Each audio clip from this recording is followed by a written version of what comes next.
It is 9 o'clock Eastern time, and you know what that means. That means it's time for Unfound Live, where it is on YouTube here, where it's been on Wednesday nights at 9 p.m. for quite a long time now. Sometime, I'm guessing, in 2018 is when I switched it from Tuesday to Wednesday, and I'm happy to see all of you already tuned in. Let's see what we got here. Little bit looks like was first. Heather, Cherie, Valerie, Ms. Kat. Yeah, she says it's her second time tuning in for the live show. Awesome. Thank you. Susan, Carol, Jasmine, and Kathy, Concha, Vicky, LaFord, Laura, Cherie again, and Michelle, and Jill. Thank you all for tuning in tonight. Hello, Carlene. Good to see you. Got a lot to cover tonight. Some unfound stuff going on, some national news. Of course, we're going to talk about Vanessa Guillen and how her remains were found. I have some questions to answer. I always love getting the questions. Some of these questions, at least one of them does not involve, or two of them don't involve true crime at all. But you know how I don't mind answering some questions outside the realm of missing persons, as long as it's not too personal. Hello, Sheila, Angela, Paula. I got your question, Paula. I'm going to try to answer that this evening. So, got a lot to do. I anticipate, these shows seem to have been running long. These days are long, quote unquote long, longer than they used to, I guess. And but we'll just go until I cover everything. Hopefully I can keep it interesting. That's my job. As you're watching, please do not forget to like this video. Give it the old thumbs up. So this video, if people do a search for true crime or missing persons or anything like that, it will be tagged, and then it will make it easier to be found. And because we like that. Hello, Kathy. Yeah. All right. Everybody's in here. Great. And I'm sure we'll be getting some more. You know what I've noticed recently as the night, what I've noticed is the last few weeks being that, hello, James and Devi. I've noticed the last few weeks, these longer shows, the longer it goes, it seems there's more viewers. No. Okay. That's great. That's fine by me. Just a little, I guess it's a little surprising. I guess it's maybe a little counterintuitive, but it does seem like that has been happening over the last month or so, being that these shows have been longer because there has been so much to talk about. First, I want to talk about, as I posted a video already on this YouTube channel, and it has to do with chatting. Not just for this live show, but for the think tank, which I know is reserved for premium Patreon members only, and we'll get into that a little later. But what happened was Cherie, of course, who is one of my assistants, who moderates all of the discussions that go on during the live show, this show you're watching right now. I noticed that she wasn't in on the think tank on Sunday night, and she admitted that she was using her phone and could only watch and couldn't chat during the think tank, which we do on YouTube. It is an unlisted link. And she told me what was going on. So I took, I guess it must have been Monday or Tuesday. These days run together to figure out what's going on. And so I made a video for Android users right here on the channel. So if you've ever had any problems where you've been watching, like, because I post the link, as you know, for this live show on Facebook, both in the discussion group and on the page. And what I've discovered is that if you click on that link, if you are using your phone or if you are using what you might call a tablet, an iPad, or some Android type of tablet, that it does not directly take you to the YouTube app. It looks like you're in the YouTube app, but you're not. You're actually in the Facebook mobile browser. And that browser seemingly does not allow you to chat. It allows you to watch, and it plays fine, and you can hear fine, and that's great. But if you want to say anything, there's no place to chat. And Concha, you probably did. Thank you. Concha saying you mentioned 2 a week ago. You're probably right. Thank you, Devi, for the compliment there on the hair. Thank you. I worked real hard on it tonight. But what you have to do is, if you're watching and you can't chat, you have to go up to the right-hand corner of your screen. You'll see, if you are on an Android phone, you hit the 3 dots, and one of those will be watch on YouTube. If you tap that to the YouTube app, and there should be the chat box there. Okay. Now, if you have an iPhone, as Sheree was telling me, must have been yesterday, what you have to do is also in the upper right-hand corner, there are 3. If you're watching on an iPhone or iPad, there are still 3 dots in the upper right-hand corner of the screen in the Facebook mobile browser. You tap on those 3 dots, and what you do is you tap on watch on desktop. And if you do that, then you will be able to chat. It will change screens. It'll kind of look the same, but there will be a chat box there where you can type in to chat instead of just being limited to watching. Okay. These are the things that happen. Like I said, it seems Concha saying she mentioned it to me a week ago. Concha, I don't remember that. I apologize. I'm sure you did. But then when I saw that Sheree wasn't on Sunday evenings and she told me what happened, I was like, well, I'm going to get to the bottom of this. So we did some private live streaming through the YouTube channel, and I was messing around with my phone, watching myself look at my phone, and I kind of figured it out. And that's when I did that video, but it was not complete in that I didn't have an answer for Mac users or Apple users.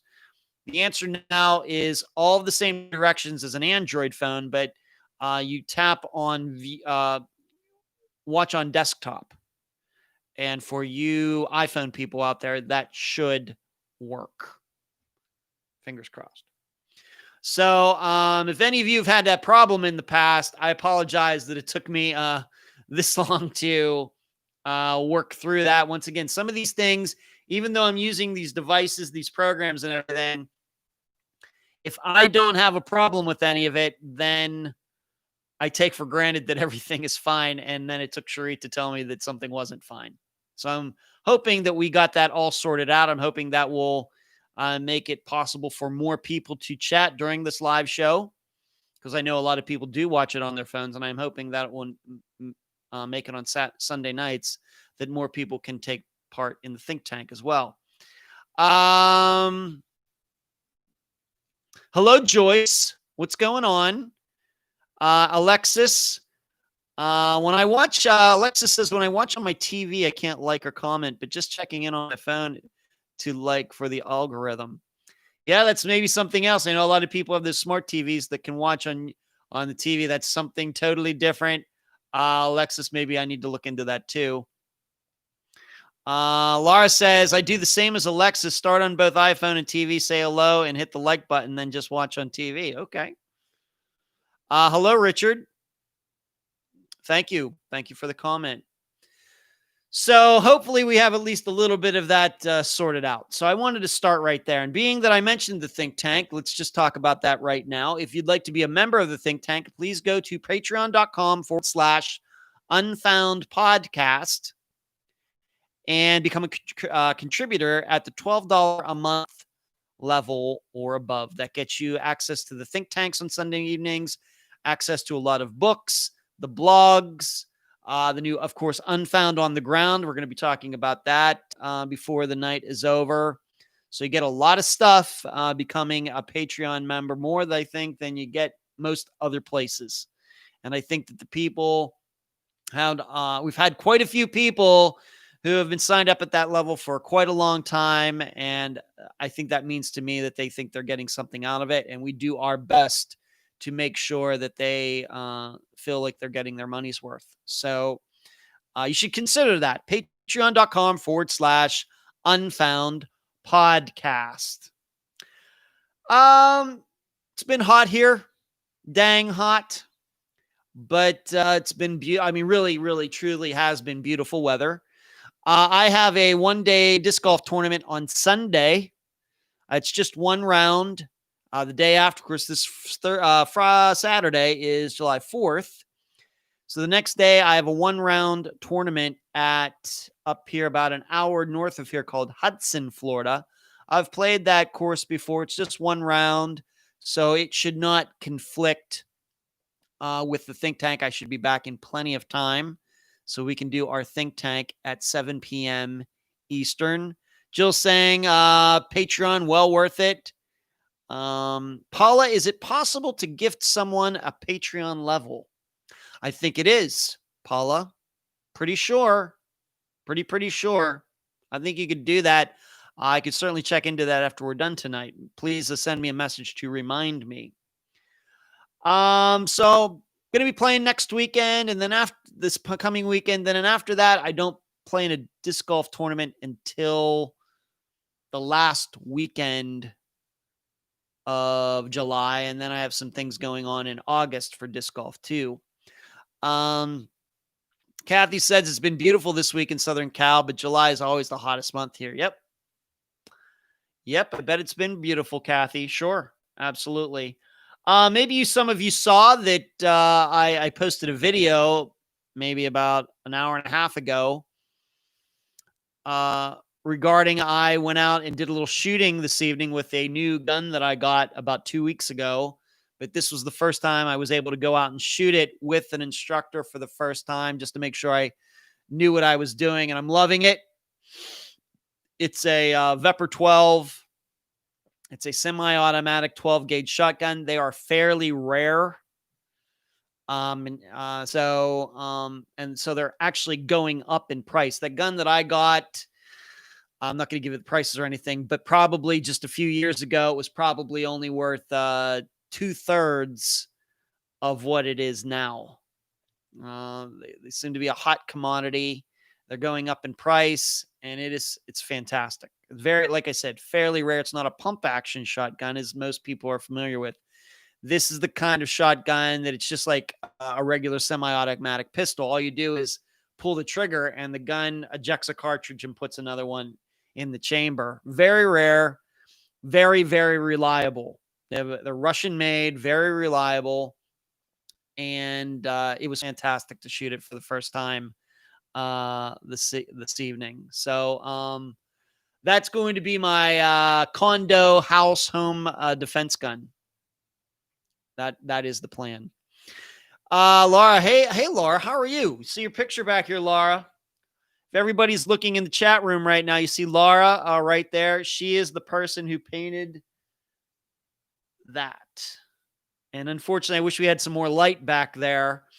It does say that's a lighthouse, and in the light beam, it says Unfound right there, like right there on the picture. It's so good. Laura, it's hard to believe that it's been over a year since we got together and you gave me that picture. It seems like the time has flown. We had such a great time that day.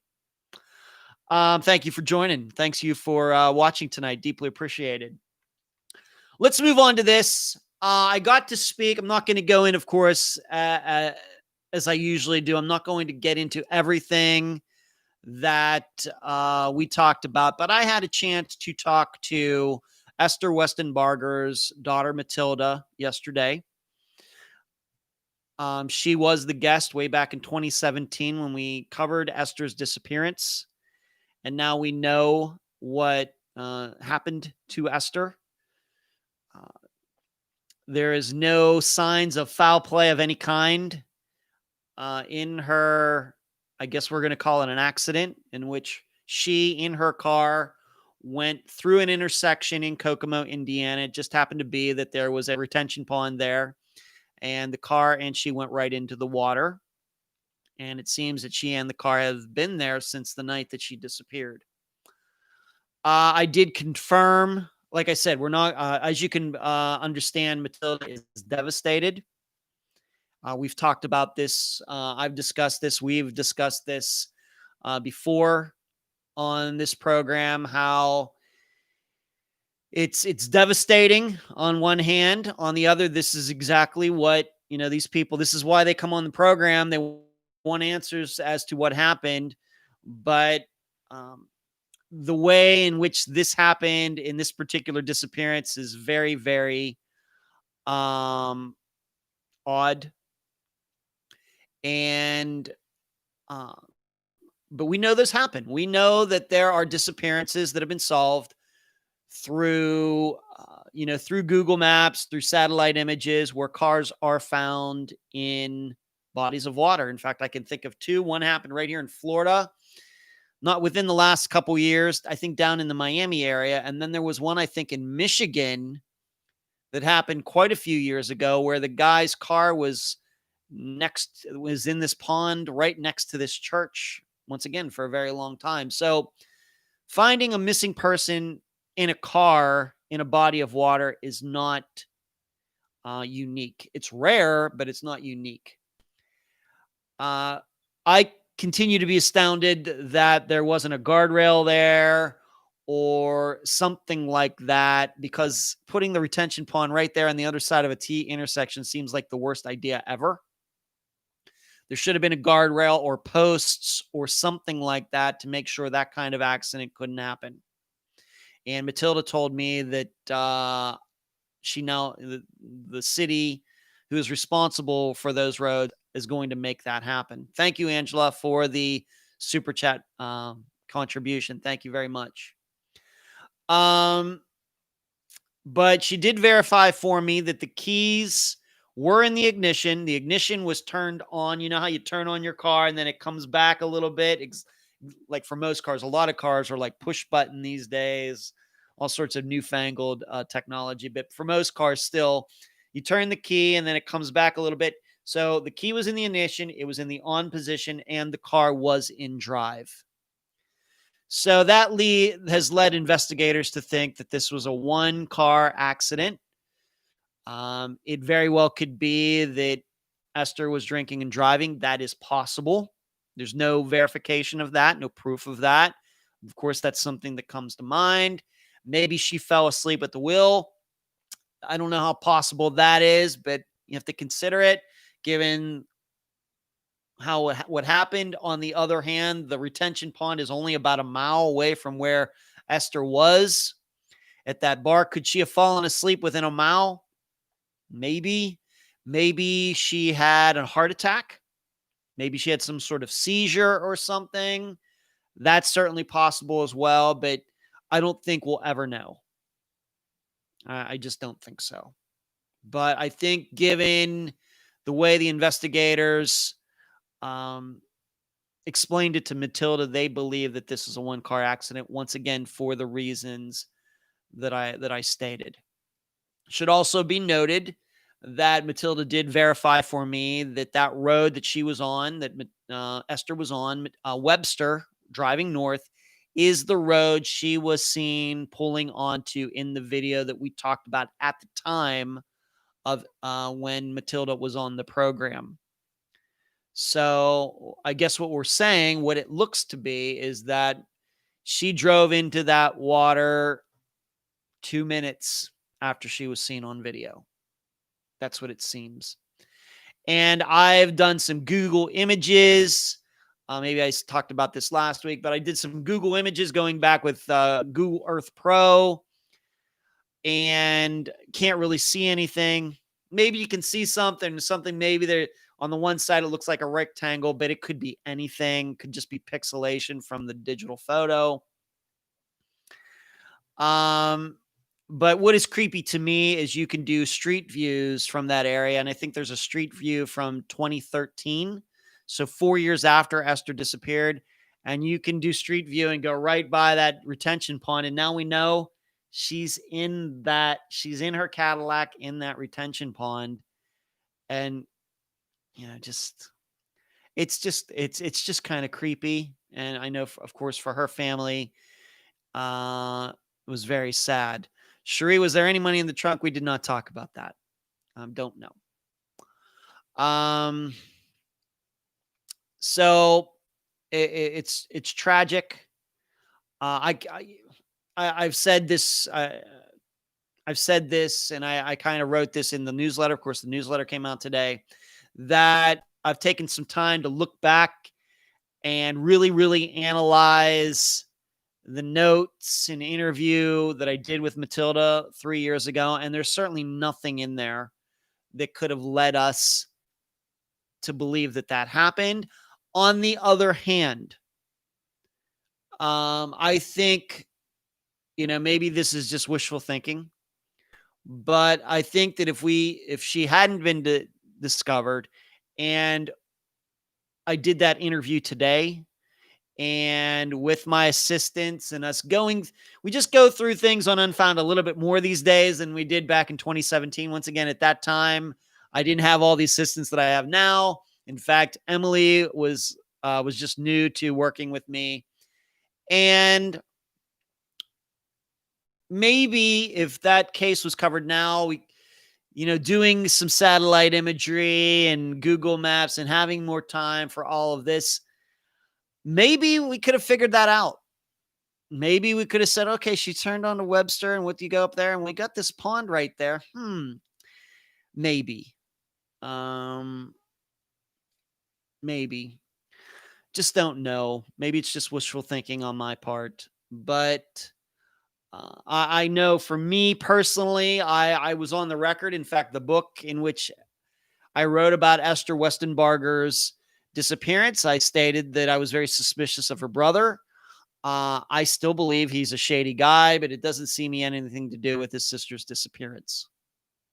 And given, once again, what they discovered once they pulled the car out of the water.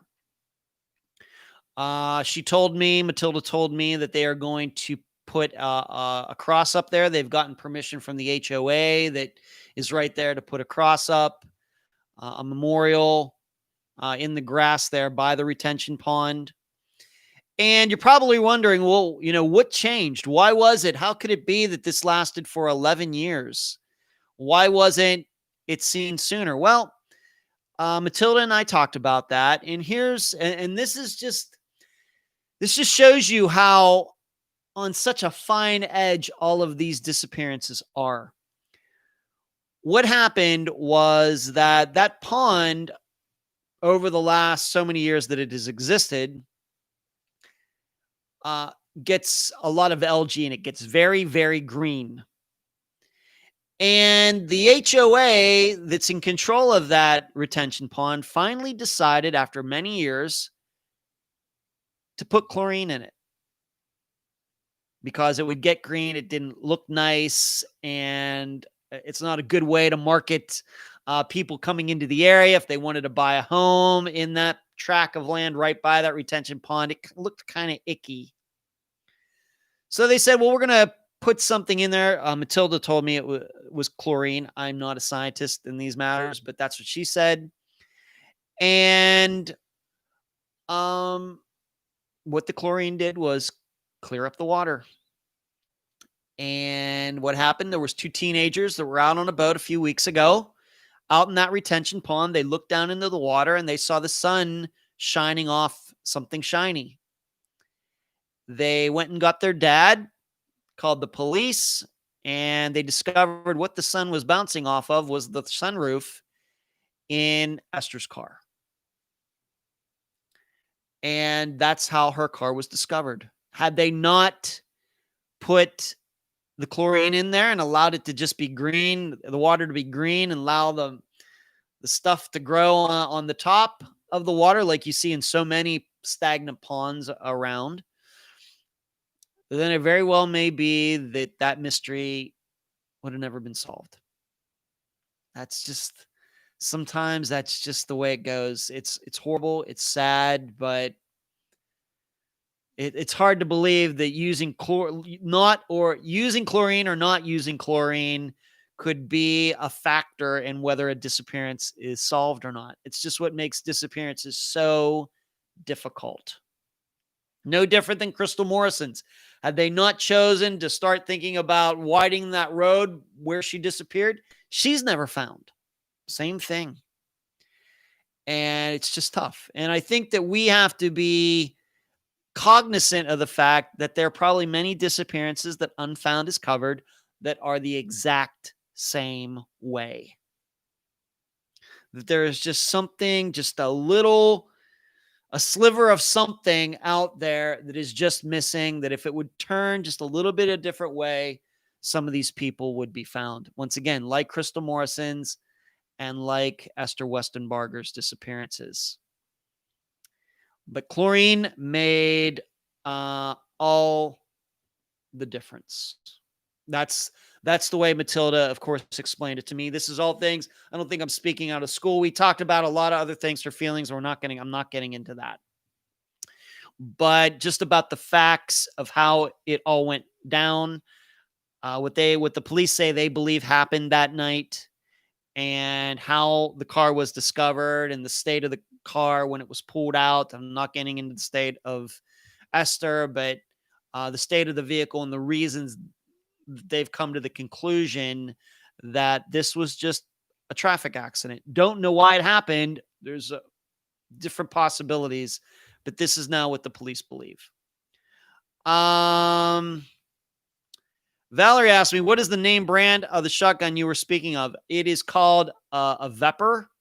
It's made by a company, Molot, M-O-L-O-T, and it's called a Vepr, V-E-P-R, which stands for something. VEPR 12, which means Vepr 12 gauge. It is Russian made, and its mechanism, the way it works, is based on the AK-47, which most people know is one of the most popular, most commonly built machine guns of all time. But this is a shotgun, not a machine gun. It's a semi-automatic shotgun. But yeah, a Vepr 12, VEPR 12, made by a Russian company in Russia, M-O-L-O-T. Lots of videos, some, not a lot, some videos on YouTube about it. Thank you for asking, Valerie. Thank you. Well, that'd be great, Laura. If, you're very talented, Laura. So if you want to make another painting, I will surely take it. Thank you for the compliments. I'll take. Yeah, you're an excellent artist. So thank you. Thank you for that contribution, Angela, through the super chat. If you'd like to contribute to the program while you're watching tonight, do not be afraid to hit that $ video or $ button. Do not be afraid to hit the super chat button if you'd like to contribute to Unfound. And if you'd like to see yourself, your question, your comment, or whatever recognized, that's how you do it, through the super chat. Once again, if you see the chat on your phone, you see that little $, just press that, and that'll make it happen. Sheree, thank you for posting. Sheree has posted the YouTube video concerning Esther's disappearance in there if you would like to check it out to see what we were talking about back in 2017 when Matilda was on the program. But I'm not afraid to say that I got this one wrong. But once again, it's one of those disappearances. I don't know how anybody could have predicted that. Kathy says, to me, all indications show she shouldn't have tried to drive home, turned on the wrong road instead of turning right on Morgan to North Washington. Kathy, Matilda and I talked about that, and the way she explained it was that's the usual road her mother took home. But you have to also remember that Esther was back in the area. She just moved back there. She might have been confused. Maybe she didn't have very good eyesight at night. I don't want to just... I mean, it is the possibility that there is the possibility that she was drinking driving. No proof of that, but it's a possibility among a few. She could have been confused. She could have thought she was on a different street. A lot of different possibilities. Kathy, I agree with you that it seems like there would have been a more direct way for her to get home that night, but Matilda told me that is usually the way her mother took. So I can't argue with that. Panelin said there are retention ponds all over in Indiana with no fencing around. Well, I certainly can believe that, but to look at that particular retention pond so close to an intersection where people are driving toward the retention pond and there's no, and you just have to cross your fingers that the person stops. I mean, it's bad enough if the person doesn't stop and goes through the intersection, but to have a body of water it's 12 feet deep, 15 feet deep on the other side, not smart. Not smart. So, but I do realize that not all retention ponds have fences around them, and that's fine if they're out in the middle of nowhere, but not so close to an intersection. Angela, we're going to talk about that with Linda Stoltzfoos. I want to talk about that in a moment. Kathy, yeah, no movement. Yes. Okay. You're welcome, Valerie. Okay. So I appreciate Matilda taking the time to talk to me. Heartbroken, as you can imagine. And if you are friends with her on Facebook, you know some of the things that she's posted. And it's probably going to take quite a long time for her to get over the emotions. Of course, probably never technically got over them. We all know we've had loss in our life, but this is, of course, particularly stinging and sharp. So, she's devastated right now. So I appreciate we must have talked for a half hour yesterday. I appreciate the half hour she gave me. And like I said, there are a lot of things that we talked about that I'm not going to get into. I'm just giving you the facts of what the police believe happened that night and why the car and she weren't discovered earlier and why eventually did happen that the car and Esther were found. That's how it all happened. Okay. Let's move on to this. The Brian Cook poll. A majority of you believe that it was the way we kind of went over it in the discussion that I had with his ex-wife, Christine, that Maurice and Chad committed the murder of Brian together, meaning Maurice did drive Brian over to Chad's and everything went down as was described by the source that I talked about after the interview. However, in looking at that poll, there were some people who believed that Maurice could have harmed Brian on his own. And then there were people who said they're just not sure. And actually, those two other choices added up pretty much to the group that believed that Maurice and Chad were in it together.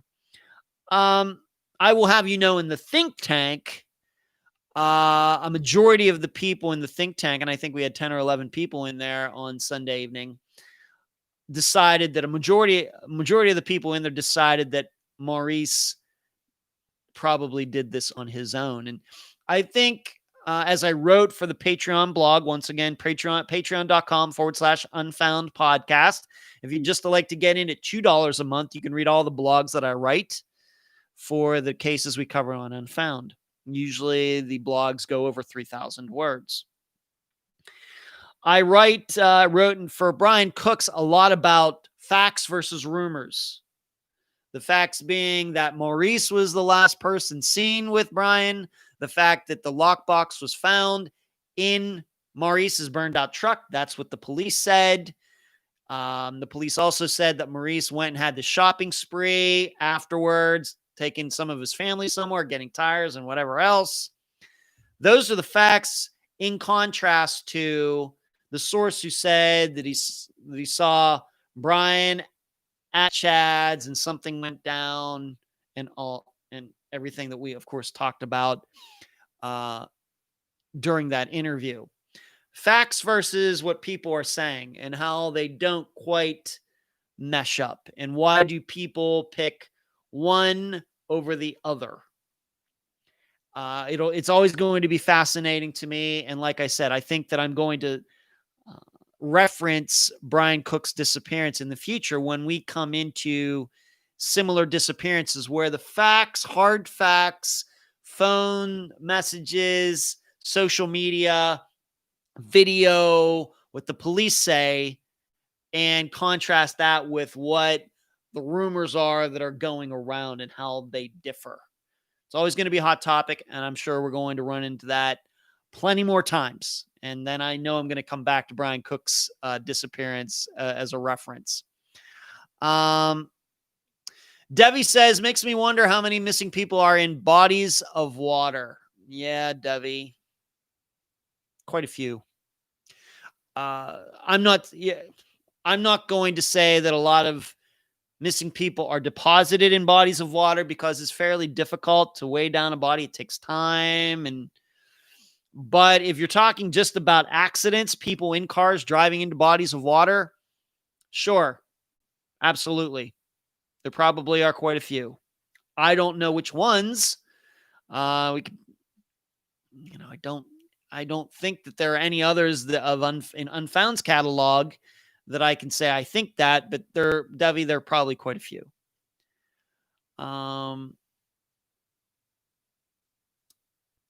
Thank you, Carlene, for considering it.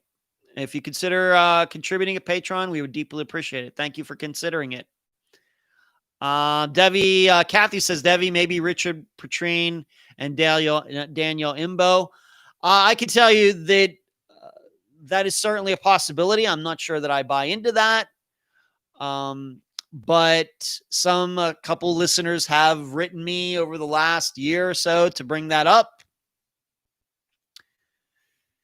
I just have to know the area better and know where they lived and see where they were, and maybe they drove off in a different direction. It sounds to me like law enforcement believes that there was foul play involved regarding somebody on Danielle, like her ex-husband or somebody like that. But hey, that's what I thought happened in Esther Westenbarger's disappearance, that it was her shady brother, and it looks like I was wrong. So, Michelle, a young lady drove into a lake last year in Cedar Creek Lake, Gun Barrel City, Texas. Yeah, Michelle, and there was something where two women were in a car on a ferry somewhere.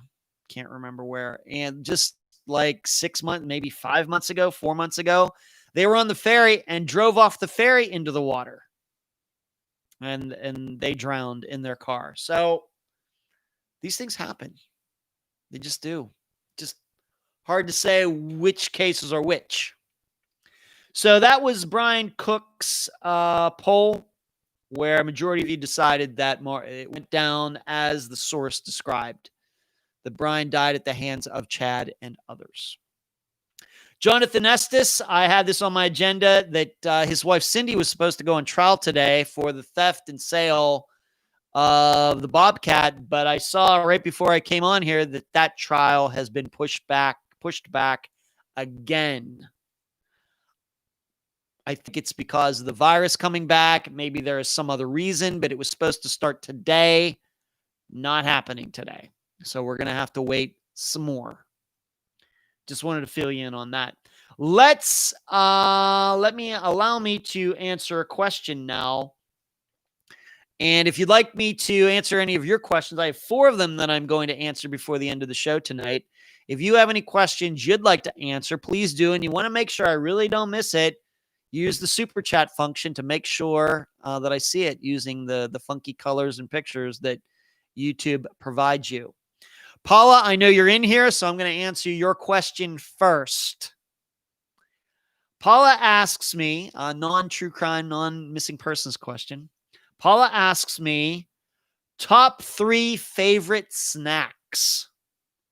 Okay, so we have to differentiate between snacks and like candy. So when I think of snacks, I think of things you snack on when you're like watching TV, in contrast to maybe like a candy bar that of course can be eaten like in a couple minutes, something that you would eat for an extended period of time while you're watching Netflix or watching a movie or driving in your car. That is, in my mind, what I call a snack.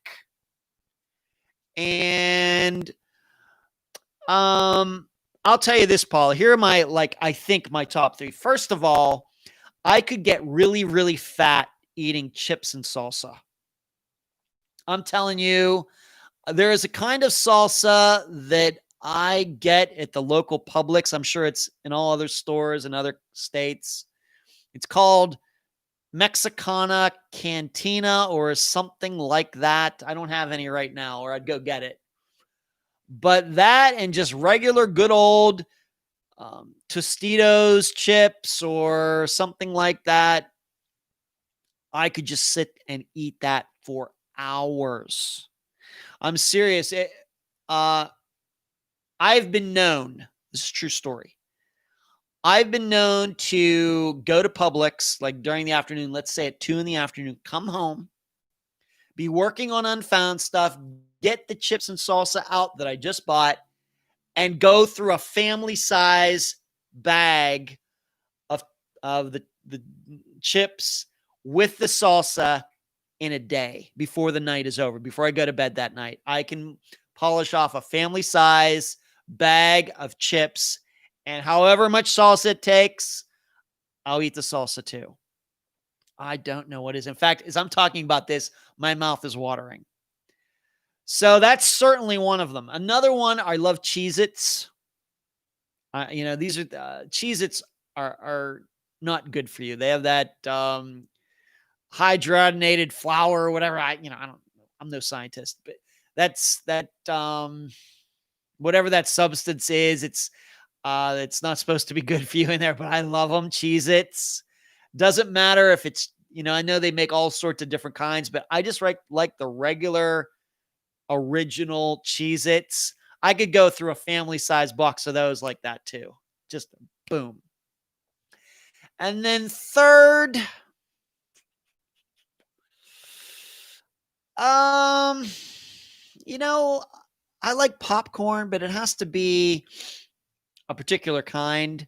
I'm not into like that sweet corn or kettle corn or whatever they call it. Once again, just good old fashioned, old school microwave popcorn with butter on it. I could eat that all day too.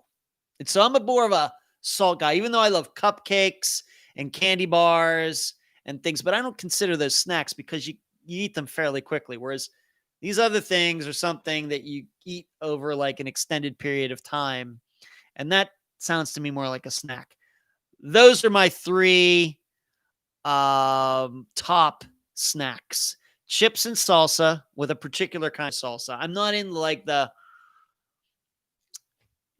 I've had like the Newman's salsa and then the Tostitos salsa, but there's a particular kind that it's actually, at Publix anyway, it's chilled. It's not sitting out there warm. It's chilled. It's in the chilled section by over like the carrots and the celery and the orange juice. It's like in that area. So when you get it, it's already chilled. Stuff's awesome. And I usually get the hot stuff. And then, like I said, Cheez-Its and then corn.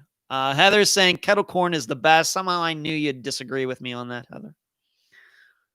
So that is my answer, Paula. Love my snacks, but really have to watch them because I'm going to be, by the way, turning 50 in a month. And still my metabolism is still crazy. It's still crazy. I don't know. Although I could afford to lose a couple pounds, I'm really not too mad at how I look right now. But those things, they'll pack on the pounds fast. All right, let's talk about Vanessa Guillen. I want you to know that I've tried to follow this as well as I could. I'm not an expert on it, as I know that my assistants have followed it very, very closely, and that's great. That's fine by me. That's great for them. I've not followed it as closely because of the other things I have to do. But my impression is that the ending to this is not that big of a surprise being that there had been stories out there for seemingly weeks that she had been getting harassed or sexually harassed, maybe even assaulted. I don't know. Maybe that will eventually come out, but she was certainly being sexually harassed and everything else by one of her superiors on the base. And it seems to me that I don't know how many, I certainly didn't think this way, but maybe some people did, that it seems to me that this, whatever happened to her, did happen on the base.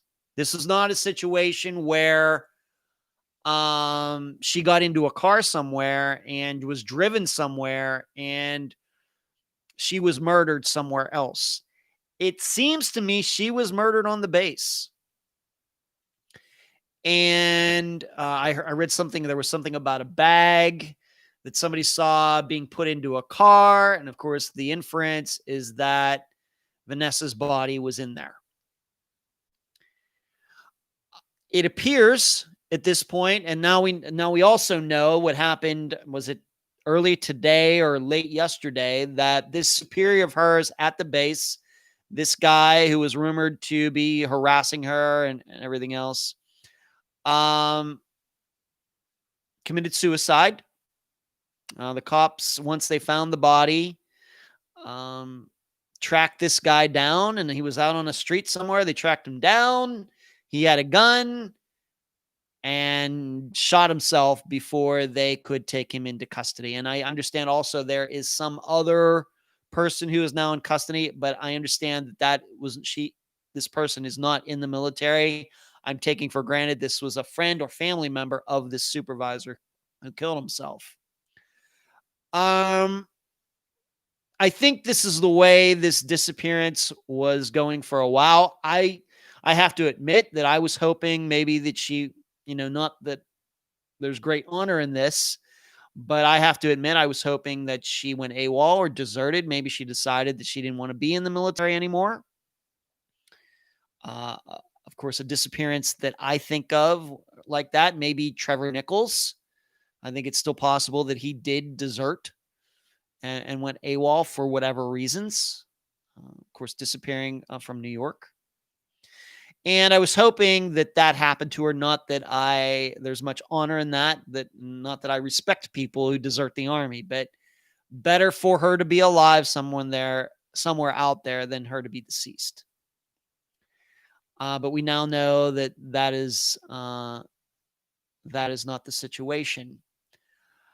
What is this going to mean for Fort Hood? I don't know.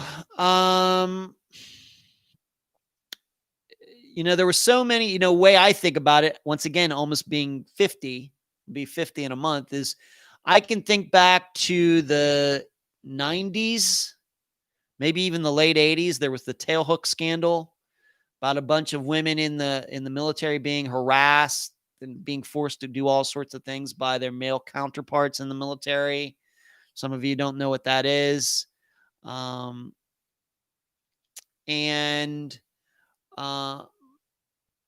This stuff shouldn't be happening.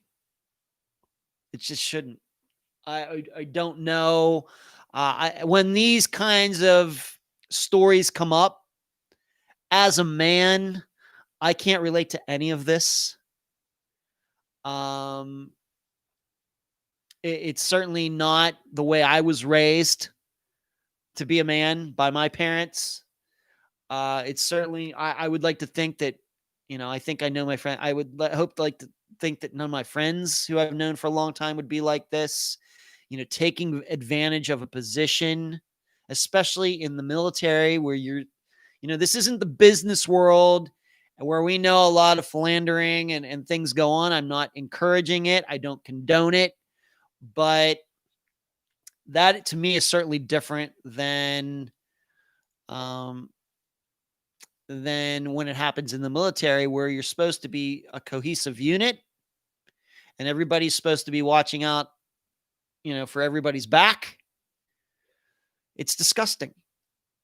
It's disgusting. Now, why was she murdered? Maybe Maybe she decided she was going to go forward with this, and this guy said, no, that can't happen. I think that makes a lot of sense. I don't know. As I remember it, she got called in, to work that day. It seems that, I'm going to guess, maybe that was the reason she got called in. There was a plan afoot. And it very well may be, had she not gone along with it, maybe she already had other plans. I don't know if she had the capacity to turn something like that down in the military. I've never been in the military.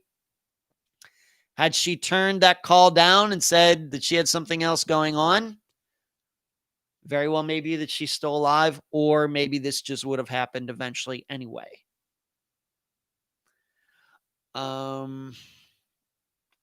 But I can't say that the results are a surprise. Certainly, being that we just talked about Esther Westenbarger, certainly not as surprising as Esther Westenbarger's case.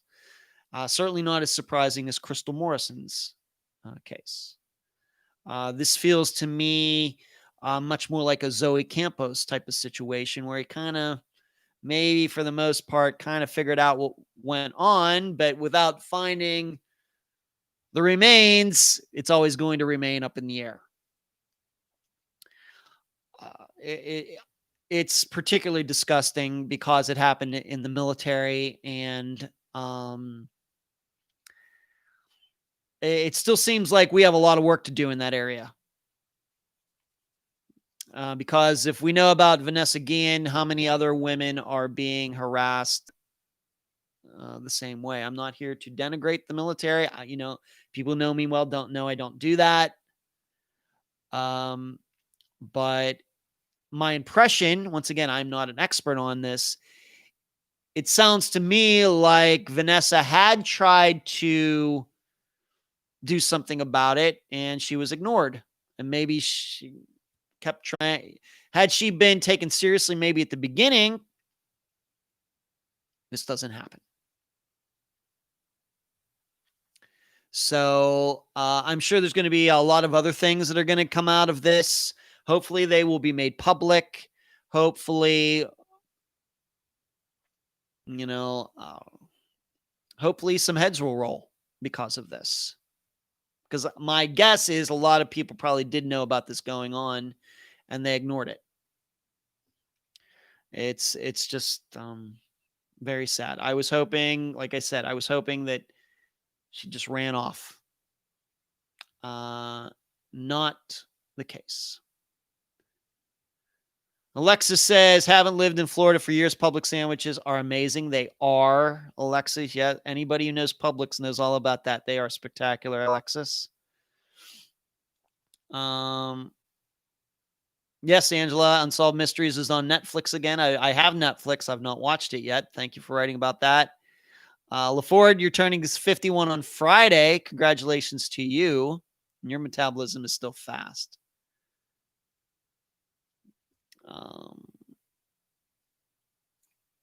Right. LaCherie says 2 people in custody. One of them is the girlfriend of the deceased male. So, Cherie, does that mean that this guy had a girlfriend and he was doing something with Vanessa, or was trying to do something, or was having a relationship with Vanessa, or forcing her to do things? So he had both of these things going on. I'm just wondering. I don't know. Maybe you can answer that. Cherie says military shouldn't be policing themselves. That's a problem. And Cherise, you could certainly talk, being that you have a family member in the military. You know about that, all about that.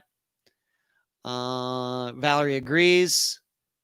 Debbie says, I've been on a diet for 3 months, Ed. You're killing me. Sorry, Debbie. Sorry. I'm trying to watch what I eat too, Debbie. So we're together on this, but I have to answer the questions. Yeah. So that's really, all I have to say about it. I can't say I'm exactly surprised about the outcome. What surprises me is that there is the belief that she was assaulted and murdered on the base. That is unconscionable. And that, I don't know, just, I don't know. It just doesn't seem like that would ever be possible. And that something like that could remain, I guess you'd call it, a secret for all this time. It just doesn't seem possible. That somebody didn't come forward and say, yeah, I saw, I don't know. I just, as you can tell, I'm a little bit of lost for words, but I just feel horrible. Just feel horrible. I was really hoping this would be something else, something where, um, like Madison Bell, who I'm going to talk about here before the show is over. I was hoping something like Madison Bell, where she just decided, hey, I'm going to take off. Yeah, I'm going to be a deserter. Yeah, I'm going to be AWOL, but I don't want to do this anymore. As some people decide to do.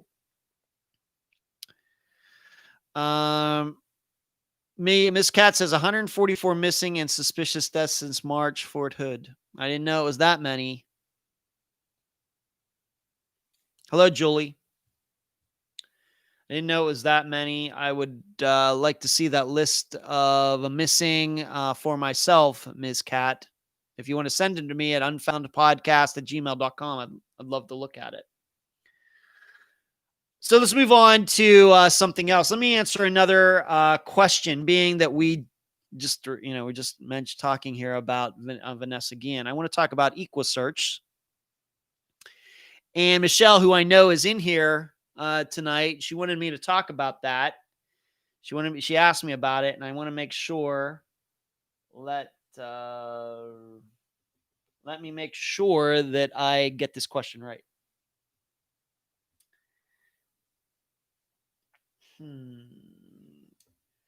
Michelle says, can we discuss search party companies such as Texas EquiSearch and their success rate? Once again, I saw Tim Miller on the news, and we have results. I will never forget his face when they found Kaylee Anthony. Why is Texas EquiSearch so much more successful than other search companies? First of all, for the record, before I get into this, I've never spoken to anybody in EquiSearch.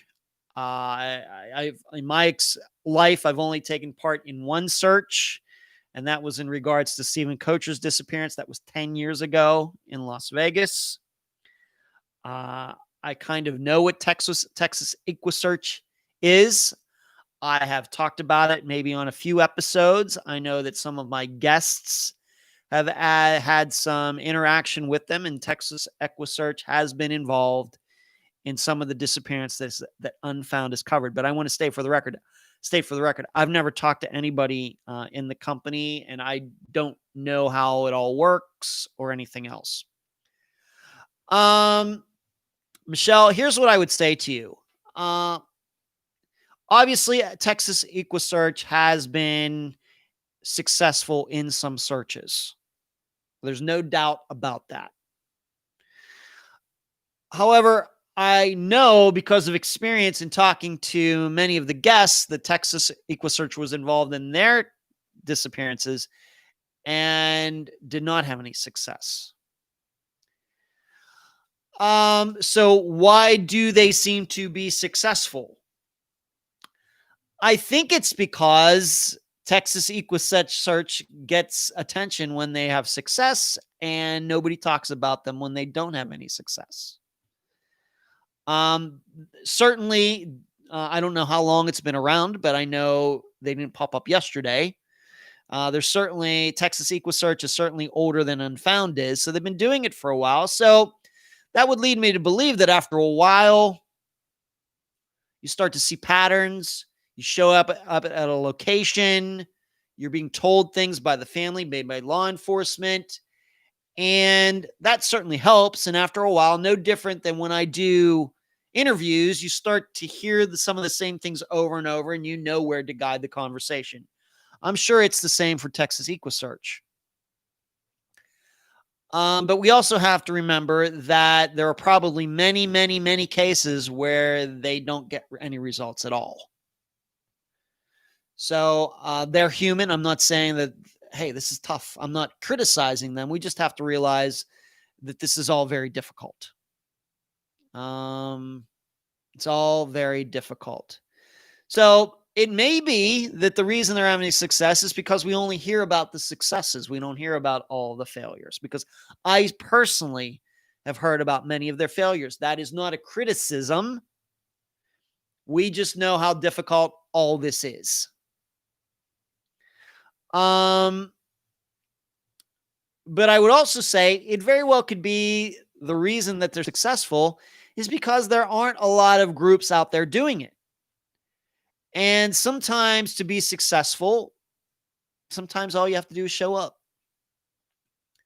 Sometimes all you have to do is actually show up and listen and put a plan together and not come in with any preconceived notions and use your experience from everything you've done before. And sometimes that's enough. Sometimes it's not enough. So I think there's a variety of factors. I don't want to give anybody the idea that Texas EquuSearch is batting 1,000. They're like 200 for 200. They're surely not. But and in fact, I'm sure that Tim Miller will tell you that they've been gone to many locations and haven't found many missing people. But I think the reason they're successful is because they show up. And it does seem to me maybe the other reason they have success is because maybe they are involved in a lot more searches than all these other groups or the Q Center and whoever else is out there. Maybe they have more success. They find more people because they go on more searches than other groups do.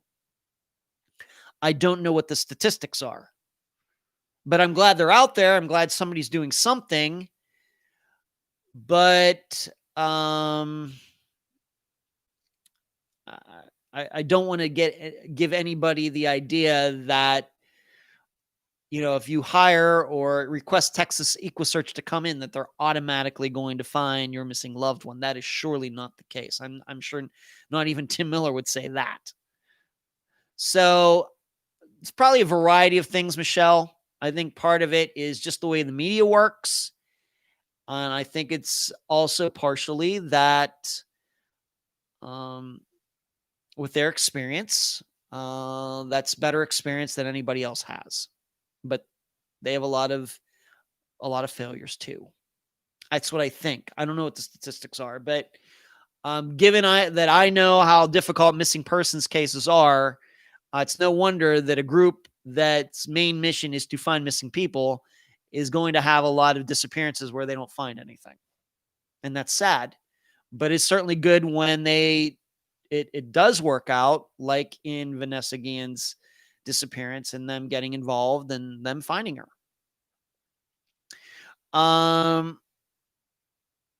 Vicky says EquuSearch was formed by Tim Miller after his daughter went missing in the 80s, 90s. I think I knew that. Paula says the percentage would be interesting to know. It would be, Paula. I'm going to say that the percentage is fairly low. That is, once again, not a criticism of EquuSearch. It is a fact of disappearances. Michelle says they certainly do get more public exposure. I tend to agree. I don't follow missing search groups in the United States that closely, but that's my perception too, Michelle. LaFord says in his press conference, Tim mentioned that they must have walked on her shallow grave many times before they actually found her. Well, it'd be interesting to know why they were in that area in the first place. Michelle came for Brandy and we had no success that day. Another case I searched with didn't produce results. Right. Yep. Michelle. Vicky says they are certainly very dedicated people. Sounds like it to me. Right. And Heather says, LaFord, I think that is because Vanessa was encased in concrete. That's right. That the people who did dispose of Vanessa did pour concrete over her. So I'm not sure that was the answer you were looking for, Michelle. They certainly have some success, but it's probably a little overstated. And probably that's overstatement is not because of Tim or anybody else in the organization, but because of the media. So let's move on. Cherie says, be interesting to know why the military wasn't there in the first place. Cherie, I'm hoping we find out a lot more about it so we can analyze it a little bit more, because there may be things in Vanessa's disappearance and murder that we can apply to the cases that we cover for Unfound. Let's move on to this, being that somebody brought up Linda Stoltzfoos earlier, that there's been no movement on her disappearance since she went missing. Must have been, was it 2.5 weeks ago now, or a week and a half ago? Hard for me. I think it's a week and a half now. She is still missing, and that was the disappearance that I chose to do the first Unfound Now on. The longer this goes, my impression is the longer this goes, the longer, it's, when I talked about it, when I recorded that, it was, the disappearance, I think, was 3 days old. And now we're here at 10 days. The longer it goes, I have to believe the less likely that Linda Stoltzfoos is anywhere in that area, which then we can start, as I talked about in that first Unfound Now, you could start narrowing down the possibilities. Being in destination disappearances, there are so many possibilities. The longer it goes, the more you can narrow down what probably happened. And I think we do have to start looking at, she was walking and a stranger abducted her, even though I know that's very rare. Or she was going to meet some guy, maybe a guy who wasn't Amish, and something happened there. Or something just happened on the property with somebody on the property where she was that day. I think that's kind of where we are. Being that nobody saw her walking down a road after this church get together, being that they've searched the entire area and haven't found her body, I guess that rules out a suicide. That at least rules out a murder in the immediate area. We have to start looking at the idea that she was transported somewhere by somebody else. Certainly. Like I said, 3 days in, lots of possibilities. The longer you go, the fewer possibilities there can be because of all the searching in the area that has been done. When is the next Unfound going to be done? Well, we just have to wait for another disappearance to make national news, a new one. And that's when I'll do the new one. I'm hoping that this time around, it'll be a little shorter. That was way too long that first time. But a lot of the same elements, comparing the new disappearance to some of Unfound's cases. And just, once again, not doing a lot of theorizing, just looking at the facts that are public and comparing those to what we know about some of Unfound's disappearances. That's what Unfound Now is going to be. And hopefully in there somewhere, I can teach some people about disappearances and how to look at them and how we do that at Unfound.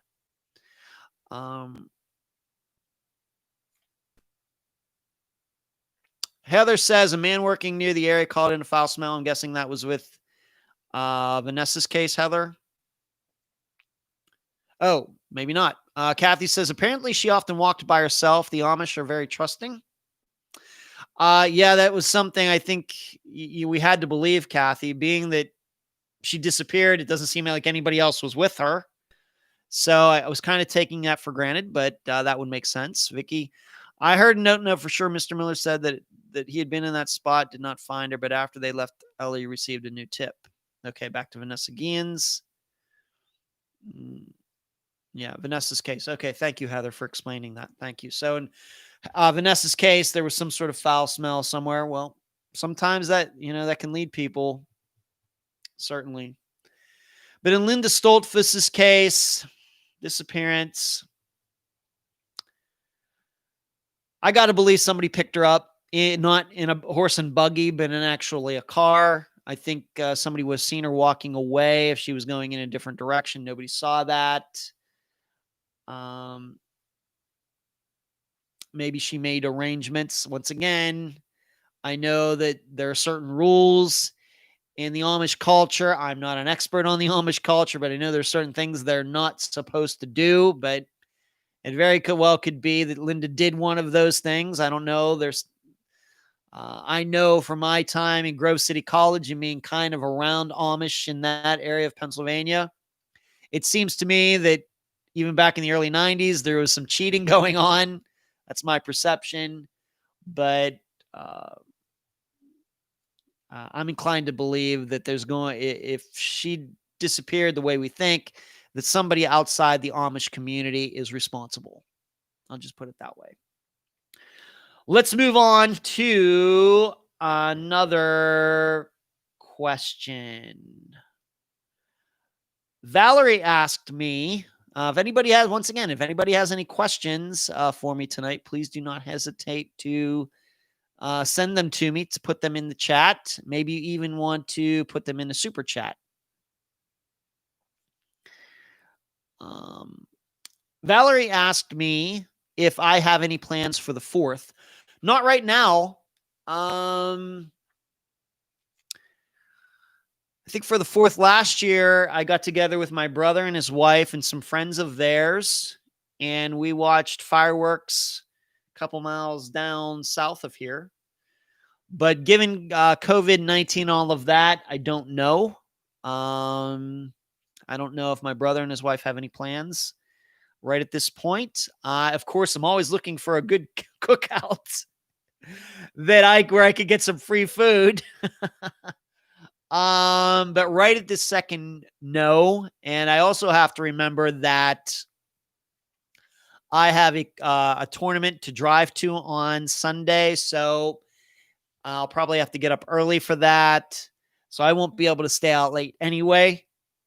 But right at this second, I don't have any plans for the 4th. I think under normal conditions, I probably would at this time. But given that 2020 has been so weird, I don't.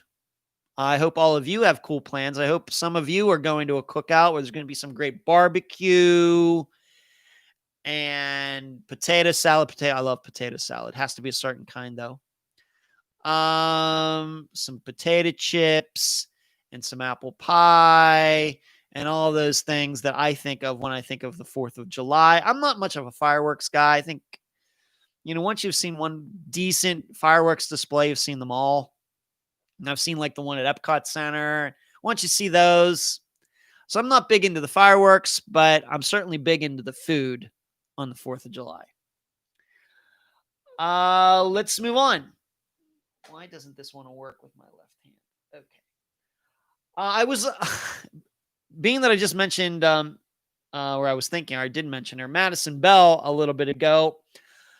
I don't know how many of you know this. Cherie is the one who alerted me to this. And it's, Cherie, my impression is this is something that hasn't gotten a lot of news in Madison Bell's, of course, disappearance, of course, a month ago. Her disappearance was getting a lot of attention. She allegedly went to go get a tan, but her car ended up in a church parking lot and the keys were in it. And there was a big question mark. And it turned out that we then found out that, yeah, she did run away from home and she met some guy and they took off to Florida. And she was telling all sorts of tales of being abused and all of these things. I don't know how many of you know this. I didn't know this until Cherie told me. Madison Bell is now back with her mother. She's back in Ohio. After all of that, she's back in Ohio. And Cherie did send me something. And once again, I hope we are correct on this. There hasn't been any official media talking about this, but Cherie has certainly found some information that the guy that she ran off with posted something that it turned out they went to Florida, and then Madison's mother shows up and her other, her ex-boyfriend or whatever you want to call him shows up. And all of a sudden, she's going back to Ohio. Left him there by himself. Just didn't even say goodbye.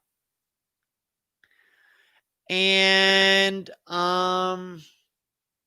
in the meantime, she was doing a GoFundMe, and she even did, I think, Instagram pictures with this new guy and all of this. And she allegedly changed her name, and she was asking for money to get her life started again. She took all that money and went back to Ohio with her parents, or with her mother. I'm going to say to you the same thing that I said to Cherie when she told me this. And she did send me some screenshots of some posts regarding that. Was this all a stunt? I'm serious. Was this a stunt to get money? I can tell you this. If I was a district attorney in her jurisdiction, I would certainly be looking into that. I would start wondering if she, her mother, and that boyfriend of hers had planned this from the beginning. This is so strange. Like I said, I think I know some about missing persons cases and disappearances, and we've covered about 175 of them on Unfound. This one feels, of course, technically it's not a disappearance. This one feels dirty. It feels contrived, being that last week we did the disappearance of Greg Howes, where I think many people believe that his disappearance was staged by him, tried to make it look like he was attacked on the golf course when most likely he ran off and made it look like he was attacked. Are we sure this all? Of course, we know part of it at the beginning was staged, but I think there's good reason to believe this was staged, the entire thing. And the reason she did it was to get attention and to raise some money. Let me see. True story, very possible. Heather says spoiled brat. Vicky says certainly a possibility. Ms. Cat asks, how much money? Cherie, do you remember how much money? It was in the thousands. Cherie, I think she's just a spoiled brat. She left because she thought life was going to be better somewhere else, and it wasn't. Michelle says, certainly possible. It was staged. Paula, she needs to use the GoFundMe to pay law enforcement for all they did and pay back for the taxpayers. I agree. Now I certainly agree. I was on the fence a few weeks ago. Now that I know all this, certainly. Paula, that would make sense since her mom called her in as missing so fast. Right. Yeah, we can't forget that. Thank you for bringing that up, Paula. She did call Madison in to be missing pretty fast, didn't she? I don't know who that district attorney is up there, but if he or she can hear my voice, you should look into this. You should look into this. Absolutely. Absolutely. I think there's a lot of reasons to believe this was all staged from day one by her and her mother and this boyfriend. Would not surprise me at all. Wouldn't surprise me. Carlene says theft by deception. Exactly. There's the legal term. Thank you, Carlene. Theft by deception. Cherie's in here. She knows when she told me, and I was like, what? You are telling me what, Cherie? She said, yeah. She's back. She's back in Ohio. She dumped that other guy in Florida. Oh, what a chump he was. Oh my gosh. Oh my. But so, if you're watching here tonight and you didn't know, if you were wondering what happened to Madison Bell, I heard she ran off with a guy. How's her life going? Well, her life's going pretty well now, being that she has a couple more $1,000 and she's back living with her mother in Ohio. It's going pretty well. Funny you should ask. So I just wanted to tell everybody that. Oh my. So Madison Bell. And the same old boyfriend. Yeah, I know. Sure. Yeah, right. It's crazy. Scam. Had to be a scam. 99% sure it was a scam. All right. So if you didn't know, there you go. Madison Bell. I think we're gonna remember her name for a while. Unfortunately, infamous, not famous, infamous. Let's move on to this. If you were on the newsletter list, I got it done today. Started writing it on Monday. Completed most of it yesterday, and it got sent out today to all of you on the newsletter list. It was about 4,300 words, I think, this month. You should have gotten it earlier today. If you do not believe you are on the newsletter list, contact me at unfoundpodcast@gmail.com, and I'll put you on the list, and I'll send you the most recent one. And if you think you're on the list but didn't get it, please check your spam folder. Sometimes anything coming from MailChimp, which is the service I use to send out these large group emails, sometimes certain email programs flag those as being spam and go right to your spam folder. So please check on that and check your spam folder. And if you didn't get it, then contact me if you think you should have gotten it. Kristen, thank you for the contribution. Hello, Kristen. How are you? Thank you for the super chat contribution. She's a fan, and we enjoy you being a fan, Kristen. Thank you for the super chat contribution. So the newsletter, once again, came out earlier today. Of course, it is the 1st of July, so it was due. And the next one, of course, will come out on my birthday, August 1st. Thank you once again, Kristen, for your contribution. And let's move on to this. Kristen, maybe since you're contributing, any question or anything you'd like to ask, being that you're getting some attention right at this moment? Kristen, anything PG rated, doesn't have anything to do with, it doesn't have to have anything to do with true crime. Now is your chance, Kristen. Now is the chance. I want to talk a little bit about the original Night Stalker. Yesterday, and I wrote about this in the newsletter for July. He pled guilty to, Kristen says, I always have questions. Me too, Kristen. Me too. I know the feeling.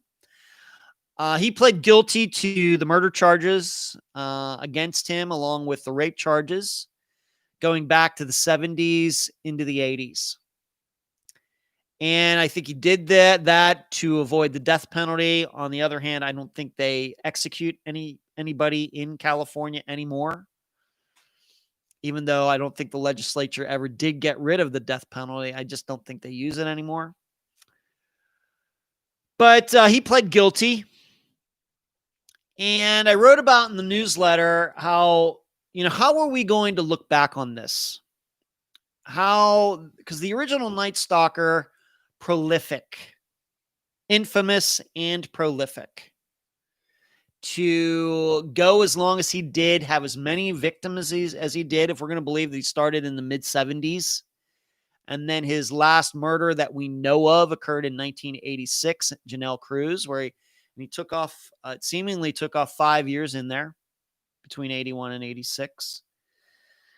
How are we going to look back on this? I think that what we can learn about the original Night Stalker is, he shatters a lot of those.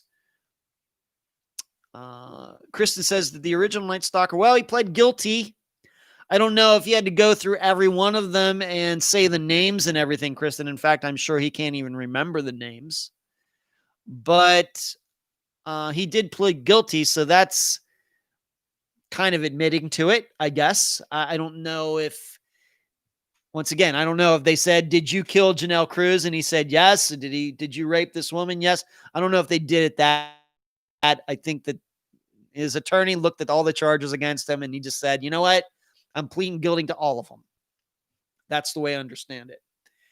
But I think the original Night Stalker shatters a lot of the ideas that profilers have had regarding killers. And although it's not come up for a while, I'm not a big believer in criminal profiling. I think why? Because I think that because of my view on human nature, I think that anybody is capable of doing anything at any time under certain conditions, under pressure, under stress, whether it's self-defense or whatever else. There was always the idea that these serial killers, once they stop or start, they won't stop. Certainly was not true in Joseph DeAngelo's Jr.'s situation. He is and was the original Night Stalker. He went for a while, and then he stopped seemingly for 5 years, and then he killed Janelle Cruz. And to my knowledge, he's not been charged with any rapes or murders after Janelle Cruz in 1986. We also, I think he shattered the idea, or not shattered it, but I think that once again, we have to start maybe paying more attention to the idea that there are more random murders and random rapes than we realize. I don't know how much the percentage increases. I think in the newsletter I said, could it be 7%? But given that the original Night Stalker didn't know any of his victims, and he seemingly picked them out randomly, I don't know if there's ever been any connection made between any of his victims, or, was he hanging around at a coffee shop, at a grocery store, to pick these mainly women out? There's no proof that he did any of that. So maybe we do need to understand that maybe random murders and random crimes are a little more probable than we think. Not 25% more probable, but maybe 10%. And so when we look at disappearances that Unfound is covered, are there disappearances where it could be that it was a stranger who caused the disappearance? One of the disappearances I think right away of is Regina Marie Boss. You may go through Unfound's list and pick out others. So these are some of the things I think that we need to remember, that we can learn from the original Night Stalker, because unfortunately, these people that he murdered, and they're not coming back. And the women that he raped, they're going to have to live with that for the rest of their lives. So what can we as the public do to make sure that these people don't suffer for nothing, or didn't suffer for nothing? The only way to do that is to try to learn from a killer like him and apply it to what we do here at Unfound, which is missing persons cases.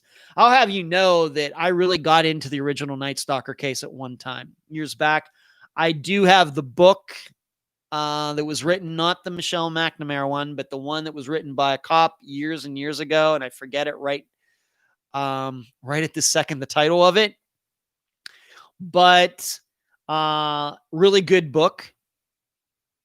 And, I can remember reading a lot of forums regarding the original Night Stalker and people trying to pick out, his profession, and could these crimes have been done by more than one person, and all the maps that were created on the different dates. And I was really into it at one time, really was.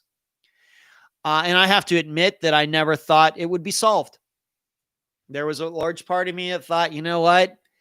This guy might have got away with it, much like it seems the Zodiac Killer did. But DNA science finally caught up with the original Night Stalker. He was able to avoid science of the time of the 70s and 80s. And then technology finally, along with these new companies, 23andMe, etc., all together finally caught up with him. And I'm glad it did. And now we know. One, I have to say, probably as far as crimes go, was one of the great crime mysteries of the 20th century.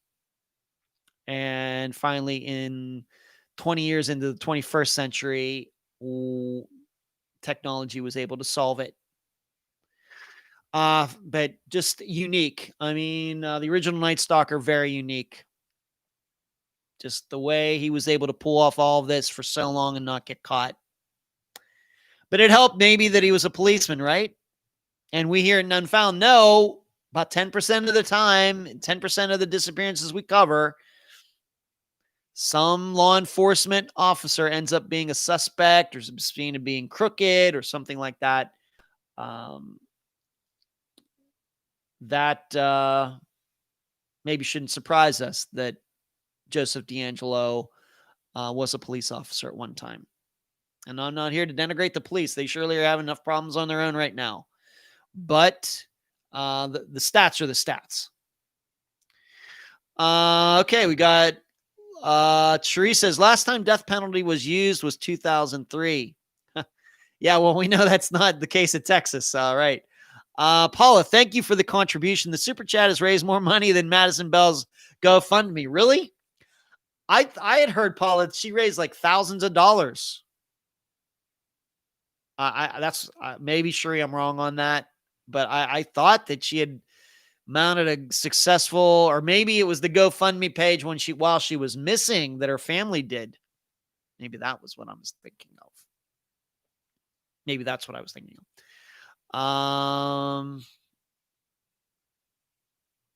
LaFord says, haha, Paula, never ever leave these chats. I agree, Paula. Don't ever leave this chat.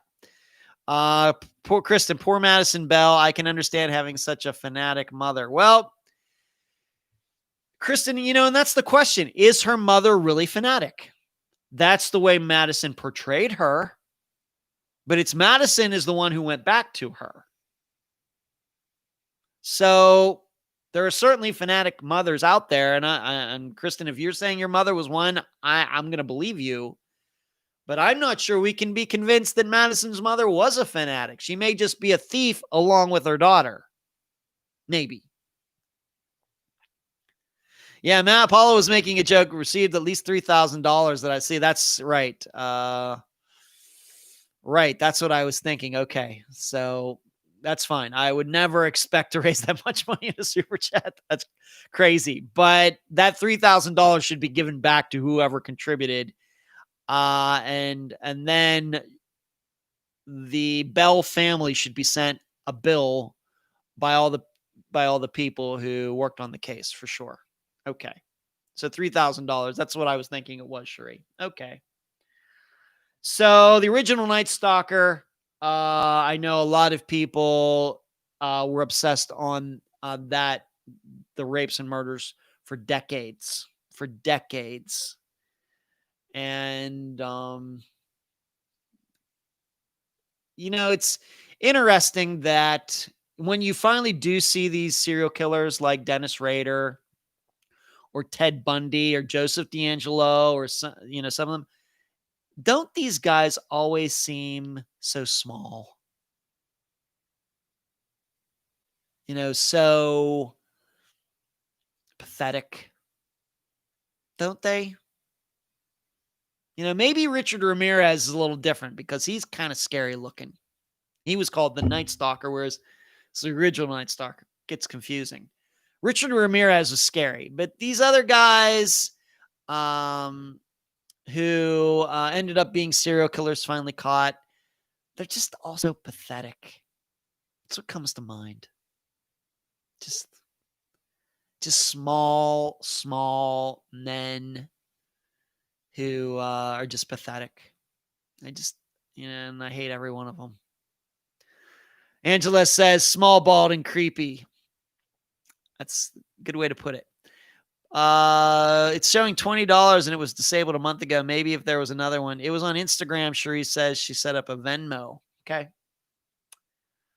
I'm going to take another question and then we're going to wrap this baby up for July 1st. We, of course, have to talk about Friday's episode. Loretta asked me in the group today, have I taken any criminal justice classes ever? The answer is no. I haven't. As I wrote back to her when she asked the question earlier today, everything that you hear on the program, as far as any analysis or questions I ask guests or anything, it's just on the job training. And as I've stated, there are many interviews that I did early in Unfound's existence that I wish I could do again. I'm not going to name those. That would be wrong. But there are some I know that I've heard again, and I was like, man, I would really do that one a lot differently than the way it came out. And maybe 3-4 years from now, I'll be listening to the interviews that I did in 2020 and saying, well, you know, they were good, but you could have done this better. You could have done that better. I think it's a continual learning process for me. But as I continue to state, when it comes to analysis and asking questions and everything, all I do is try to ask the questions that I think all of you would if you had the chance. I'm serious about that. I'm not trying to say that to kiss your butts. That's just the way I think about it. If I had the entire audience sitting in my chair or on the phone talking to this guest, what questions would all of you be asking? It's just it. So if you're wondering, how is it that Ed can always pick out those questions? I was thinking that question in my head, and then right away he asked it. It's because I'm trying to think like all of you. That's the truth. What would they ask? Probably this. Okay. Cherie says, I don't think Madison got that way on her own. Her mother raised her, so I have to agree with Kristen. Carlene, the Hillside Stranglers were more scary. Ramirez was. D'Angelo supposedly witnessed his 7-year-old sister being raped. I read that. I certainly read that, Carlene. I don't remember, though, they were more scary than Ramirez was. I remember that I've heard the Hillside Strangler. I think I've seen pictures. I have to say, I think Richard Ramirez is still scarier, but okay. Kristen, I can relate to controlling and weird moms. I'm left-handed and was always told I was the devil's child. I get fanatic and odd parents. Well, I'm kind of left-handed, Kristen. I'm athletically left-handed, so I'm just a little devilish. LaFord like BTK. Yes, Dennis Rader. Right. Okay. I think I've gone through all the topics for tonight. Let's talk about this Friday's disappearance. Is the disappearance of Charles Thompson. He disappeared October 4th, 2015 from Jackson, California. That's another one of these Northern California cases. You know, I can't understand it. You know, Southern California is so much more populated, but we've covered way more disappearances in Northern California. I don't know why. The guest for this episode is Charles's niece, Amberlynn Rome. And the title of this episode is, if you can believe it, Motel California. Not Hotel California. Motel California.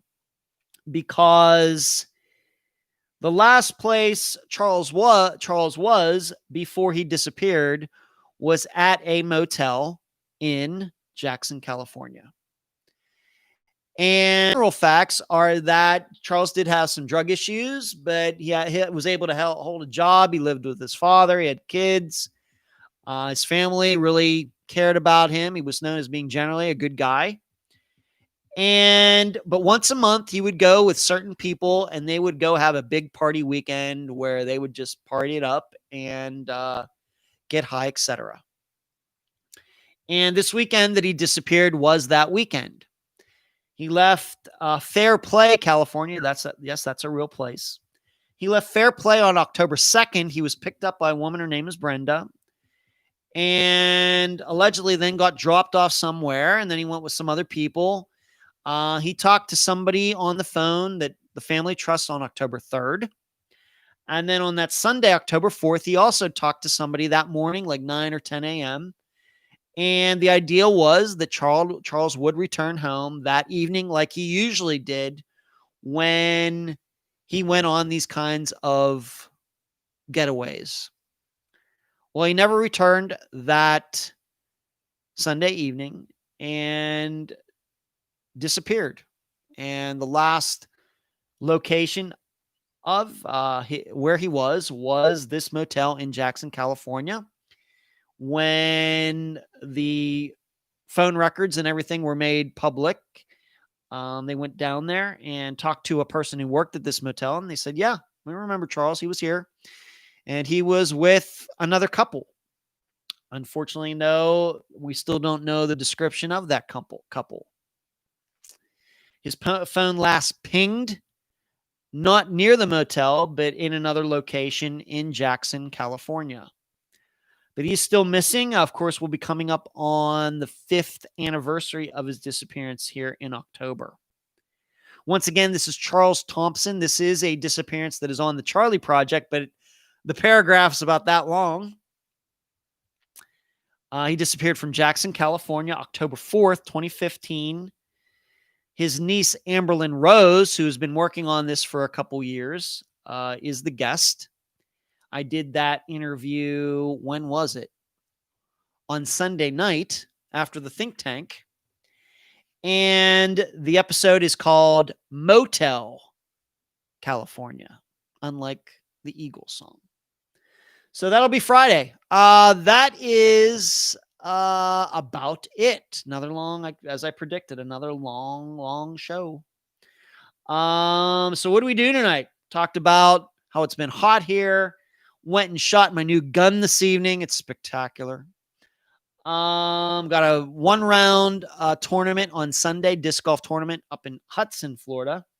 Talked about Esther Westenbarger, how I got to talk to her daughter yesterday. The Brian Cook poll. Jonathan Estes' trial, not happening. Was supposed to start today, not happening. Vanessa Guillen, unfound now. When the next national disappearance happens, I will do another unfound now. Madison Bell, the newsletter, Original Night Stalker. Remember the chat issues. If you are having problems, please go to the video I did regarding how to chat on your phone if you're having problems. Took some questions from Paula, Valerie, Michelle, Loretta, and some of you. And then we finished it up with this Friday's episode, The Disappearance of Charles Thompson. That is it. And it's been a long day. Got a lot of stuff done today. Today is Wednesday, July 1st. Tomorrow, Thursday. Got some things to do. I'm doing the interview for next Friday's episode tomorrow. And so you'll hear me on Friday. Thank everybody for tuning in. Thank you for the super chat contributions. Thank you. You can still like this video, even though it's going to be done here in a few moments. Do not forget that. And you'll hear me Friday, and then we'll do the think tank for premium Patreon members. Patreon.com/Unfound Podcast on Sunday evening. Good night, everyone. Thank you for watching. Love this time of the week. Thank you all. Good night.